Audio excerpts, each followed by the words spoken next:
Alors bonjour les enfants, je vous remercie pour la petite vidéo que vous m'avez envoyée. Je remercie aussi le papa, je crois, qui a fait ce montage.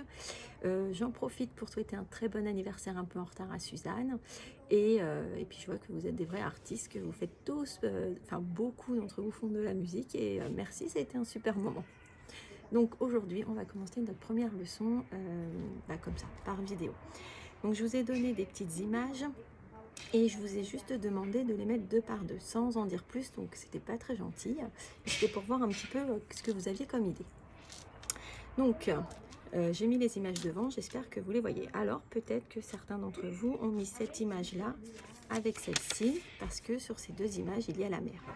Bonne idée, mais ce n'était pas ça. Peut-être qu'il y en a d'autres qui ont mis ces deux images-là ensemble, parce que ce sont des animaux. C'était aussi une très bonne idée, mais ce n'était pas ça.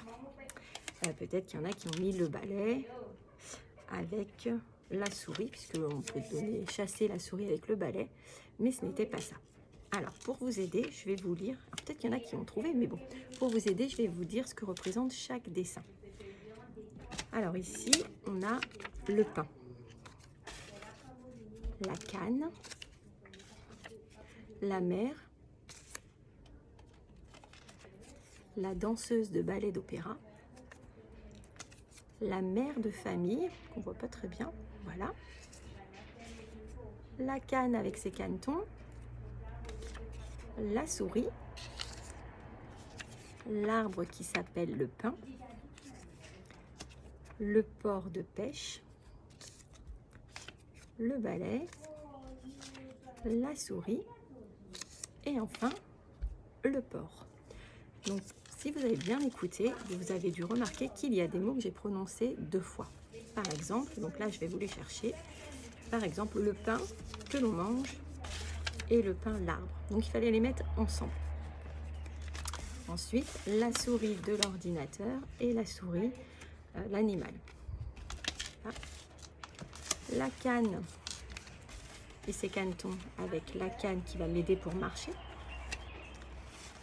La mer dans laquelle je me baigne et la mère de famille. La danseuse de ballet d'opéra avec le balai. Et enfin, le port de pêche avec le porc, l'animal. Voilà, alors tous ces mots-là qui sont deux par deux, toutes vos images qui sont deux par deux représentent des mots qu'on appelle des homonymes. Et en fait, des homonymes, ce sont des mots qui se prononcent de la même façon, à l'oral, hein, mais qui n'ont pas le même sens. Et ils vont certaines fois s'écrire différemment. Ça dépend, pas toujours, mais certains ne s'écriront pas de la même façon. Alors, pour savoir comment les écrire, il faudra regarder dans le dictionnaire. Et puis, pour savoir de quel homonyme on parle, mais il faut bien lire la phrase et bien faire attention au contexte. Par exemple, si je vous dis « j'ai cliqué sur la souris de l'ordinateur », forcément, vous allez penser à cette souris-là. Par contre, si je dis « j'ai donné un petit bout de fromage à la souris », vous allez penser à l'animal. Je n'ai pas donné un bout de fromage à la souris de mon ordinateur. Le pain, par exemple, avec ce pain-là, on peut faire maman est allée acheter du pain. Et puis, en allant me promener, j'ai vu plein de pain dans la forêt.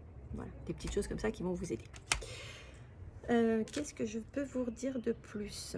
Donc, le dictionnaire va vous aider, par exemple, ou bien aussi vos connaissances. Pour savoir, par exemple, comment on va écrire porc, ce porc-là, on va chercher un mot de la même famille. Vous avez, par exemple, le porcelet, qui est le petit du porc. Donc, porc aura un C à la fin. Ça sera la lettre finale muette. Et ce port-là, dans lequel les bateaux de pêche vont accoster, on peut chercher un mot de la même famille, par exemple portuaire. Donc là, on entend le T, donc ce port-là, il aura à la fin un T. Voilà, donc vous pouvez chercher, vous, dans votre tête, d'autres homonymes que je n'ai pas mis ici. Je suis sûre que vous en connaissez plein. Alors, par exemple, moi, je vais vous aider. J'en ai repéré certains. J'ai pensé à maître, le maître d'école, le maître pour mesurer, et puis le maître, enfin, maître, le verbe. Il met la table. On a aussi 100, le sang qui passe dans nos veines, sans le nombre 100. On peut dire aussi, il est sorti sans son manteau. Et puis, cette fleur sent bon. Maintenant, tout seul, vous allez me faire des phrases avec les homonymes. Qu'est-ce que je vais vous donner? Vous pouvez me faire avec peau. Et vous allez me faire aussi avec vert. Et attention parce que vert, vous pourrez me trouver 4 phrases différentes. Et à chaque fois, vert ne s'écrira pas de la même façon.